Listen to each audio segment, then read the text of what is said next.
तो भाई मेरे पास क्राउन जूल की शॉकिंग एंडिंग के लिए कुछ पॉसिबिलिटीज हैं, 4-5 हैं शायद। तो क्राउन जूल की शॉकिंग एंडिंग के मतलब है Roman Reigns versus Elle night के मैच का अंत, जो कि ऑब्वियसली यही मेन इवेंट होने वाला है। तो शॉकिंग एंडिंग भी इसी की होगी। तो इसके लिए सबसे पहली जो एक्यूरेट हो सकती है, जो कि मतलब अगर सिंपल एक मैच चलता है, तुम एक मैच को सिंपलाइज तरीके से देखते हो जिसमें कोई रिटर्न ना हो, और रोमन रेंस का एक मैच है जिसमें इंटरफेरेंस होते रहते हैं ब्लड लाइन के, लेकिन कोई रिटर्न वगैरह या ऐसा कुछ ना हो, एक जैसे एक नॉर्मल मैच होता है वैसे अगर ये चलता है तो इसका अंत कुछ इस तरीके हो सकता है। तो पहले तो रेफरी की माँ की आंख हो जाएगी, फिर जो है जिमी ऊसो और सोलो सिकोआ आकर एले नाइट पर अटैक करेंगे, लेकिन जिमी ऊसो के ऊपर जे ऊसो का अटैक हो जाएगा, क्योंकि जे ऊसो का और जिमी ऊसो का भी तो होना है ना आगे चल के मैच, तो इनके लिए भी चाहिए स्टोरी। तो यहीं से बिल्ड होगी कि जिमी ऊसो के ऊपर जे ऊसो आकर अटैक कर देंगे और जिमी ऊसो को साइड कर देंगे, लेकिन सोलो को जो है एले नाइट ही साइड कर देंगे और इनसे बाहर कर देंगे किसी तरीके से मूव परफॉर्म करके कोई भी। और उसके बाद जैसे ही एले नाइट मुड़ेंगे उन्हें लगेगा एक सुपरमैन पंच, और उसके बाद जब रोमन रेंस स्पीयर के लिए जाएंगे यानी कि स्पीयर को लोड करेंगे, और जैसे ही वो स्पीयर के लिए जाने वाले होंगे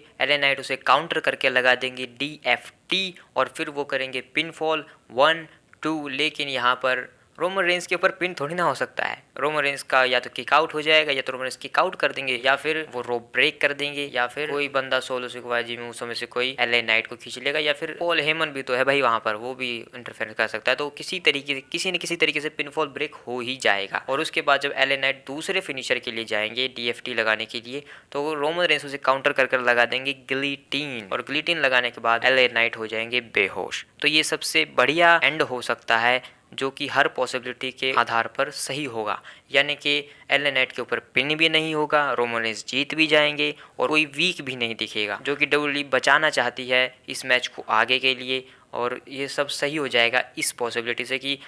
एले नाइट हारे नहीं हैं, बस वो बेहोश हो गए हैं, उस वजह से मैच को बंद किया गया, जिससे ना तो एले नाइट नीचे दिखे और ना ही रोमन रेंस को कोई फर्क पड़ा। दूसरी पॉसिबिलिटी की बात करते हैं जो कि हो सकती है, जो कि एक ब्लड लाइन का नया मेंबर हो सकता है, कि ब्लड लाइन में एक नए मेंबर की एंट्री हो यहीं से, क्योंकि हमें ये तो पता ही है कि पॉल हेमन एक नया मेंबर लेने के लिए NXT पर गए थे और उन्होंने ब्लड लाइन्स के बारे में उनसे बात भी की थी, जो कि हम सब जानते हैं कौन है, वो है द रॉक की बेटी एवा रेन ना शायद नाम है उनका, होगा कुछ नहीं। जब DFT जो लगा है, यानी कि मैंने जो तुम्हें पहले बताया कि जब वो DFT लगा के यानी कि एले नाइट अपना फिनिशर लगा के जब पिन फॉल करेंगे तो वो ब्रेक कैसे होगा, ऑब्वियसली वहाँ पर अगर कोई और नहीं आ रहा है तो यहाँ पर एवा रेन आके पिन फॉल को ब्रेक करवा देंगे और फिर एले नाइट हो जाएंगे डिस्ट्रैक्ट, और जैसे ही वो रिंग के अंदर जाएंगे उन्हें लगेगी एक स्पीयर, और उसके बाद 1-2-3 और रोमन रेंस क्लियरली विन हो जाएंगे। और इससे होगा ये कि एले नाइट आकर बोल सकते हैं कि तुमने चीज़ों को छुपा के रखा इसलिए मैं हार गया। ओके, तो तीसरी जो शॉकिंग एंडिंग हो सकती है, और ये सच में शॉकिंग एंडिंग है क्योंकि इससे चीज़ें आगे बढ़ेंगी, इससे नई स्टोरी लाइन्स पैदा होंगी और एले नाइट के लिए भी एक अलग सफ़र तय हो जाएगा यहाँ से।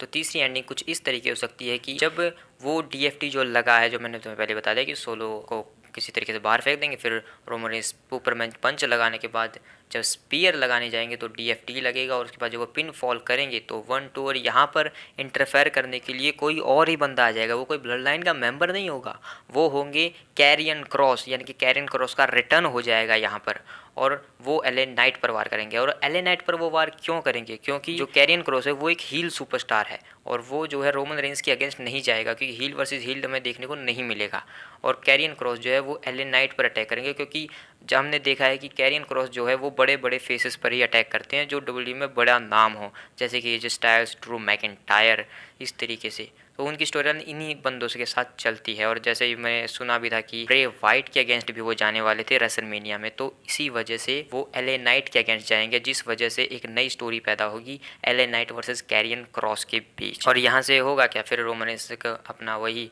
स्पीयर लगा देंगे, कैरियन क्रॉस को जब धो देंगे एले नाइट को, तो रोमन रेंस अंदर जाके उसको स्पीयर लगाएंगे और 1-2-3 करके पिन करके मैच खत्म हो जाएगा, और यहीं से Karrion Kross versus Elle Knight की फ्यूड स्टार्ट हो जाए। एक जो सबसे लास्ट पॉसिबिलिटी है वो है रैंडी ऑर्टन के रिटर्न की, जो कि मुझे नहीं लगता कि होगा, लेकिन अगर तुम सब मानते हो कि रैंडी ऑर्टन का रिटर्न हो सकता है यहाँ पर क्राउन जूल में, तो इस पॉसिबिलिटी का होना यहाँ पर लाजमी है। तो जैसे ही रोमन रेंस जो है स्पीयर के लिए टॉन्ट करेंगे, यानी कि स्पीयर को लोड करेंगे ऊ आ करके, तो वहाँ पर अचानक से थीम म्यूजिक प्ले होगा रैंडी ऑर्टन का, और तभी रैंडी ऑर्टन आ जाएंगे रिंग के अंदर और एक ऐसा सिनेरियो बनेगा जिसमें एलए नाइट एक तरफ, रोमन रेंस एक तरफ और बीच में होंगे रैंडी ऑर्टन। और ऐसा दिखाया जाएगा कि वो रोमन रेंस के अगेंस्ट जाने वाले हैं, लेकिन नहीं, वो हमेशा धोखा देते हैं, इसलिए वो पलटवार कर देंगे, RKO लगा देंगे एलए नाइट को और फिर रिंग से बाहर चले जाएंगे और रोमन रेंस वहाँ पर या तो स्पीयर या गिलोटिन लगा के मैच को खत्म कर देंगे। रैंडी ऑर्टन एलए नाइट पर वार क्यों करेंगे? क्योंकि रैंडी ऑर्टन का अगर रिटर्न होगा तो वो हील के साथ होने वाला, अगर एक बड़ा हील दिखाना है तो एलए नाइट के अगेंस्ट जाना एक बहुत ही बड़ी चीज़ होगी, क्योंकि इससे रैंडी ऑर्टन को एक बहुत बड़ी बू मिलेगी, क्योंकि एलए नाइट को इस टाइम पर सबसे ज़्यादा बड़ी चीयर मिल रही है। तो अगर कोई उसके अगेंस्ट जाता है और वो भी इतने बुरे तरीके से, तो ऑब्वियसली काफ़ी बू मिलने वाली है। तो रैंडी ऑर्टन के कैरेक्टर के लिए जो आएगा आगे, तो वो काफ़ी बू हासिल कर लेगा इस तरीके से। इसलिए यहाँ से LA night versus Randy Orton का मैच भी सेटअप हो जाएगा आगे, और इस मैच को भी बचा के रखा जा सकता है आगे के लिए, Roman Reigns versus LA night को भी। सारी प्रेडिक्शंस में तुम लोग यही सोच रहे होगे कि सारी जो पॉसिबिलिटीज है उनमें तो हार तो एलए नाइट ही रहा है, रोमन रेंस क्यों नहीं हार रहे? तो पर रोमन रेंस इसीलिए नहीं हार रहे क्योंकि